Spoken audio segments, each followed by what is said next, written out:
1988 batch IAS అధికారి జ్ఞానేష్ కుమార్ భారత 26వ ప్రధాన ఎన్నికల కమిషనర్గా బాధ్యతలు స్వీకరించారు.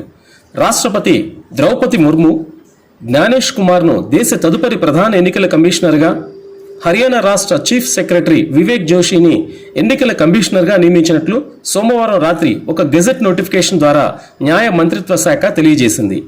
సిఈసిగా జ్ఞానేష్ కుమార్ పదవీకాలం జనవరి 26, 2029 వరకు ఉంటుంది. అంతకుముందు ఈ పదవిలో ఉన్న రాజీవ్ కుమార్ ఫిబ్రవరి 18న పదవీ విరమణ చేశారు. జ్ఞానేష్ కుమార్ 4 సంవత్సరాల పదవీ కాలంలో 20 రాష్ట్రాలు, ఒక కేంద్రపాలిత ప్రాంతమైన పుదుచ్చేరిలో ఎన్నికలు జరుగుతాయి.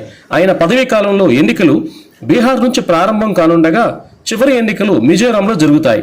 బాధ్యతలు స్వీకరించిన అనంతరం కొత్తగా నియమితులైన ప్రధాన ఎన్నికల కమిషనర్ జ్ఞానేష్ కుమార్ మాట్లాడుతూ జాతి నిర్మాణంలో మొదటి అడుగు ఓటు వేయడమే అన్నారు. అందువల్ల 18 సంవత్సరాలు నిండిన ప్రతి భారతీయ పౌరుడు ఓటరుగా మారాలన్నారు.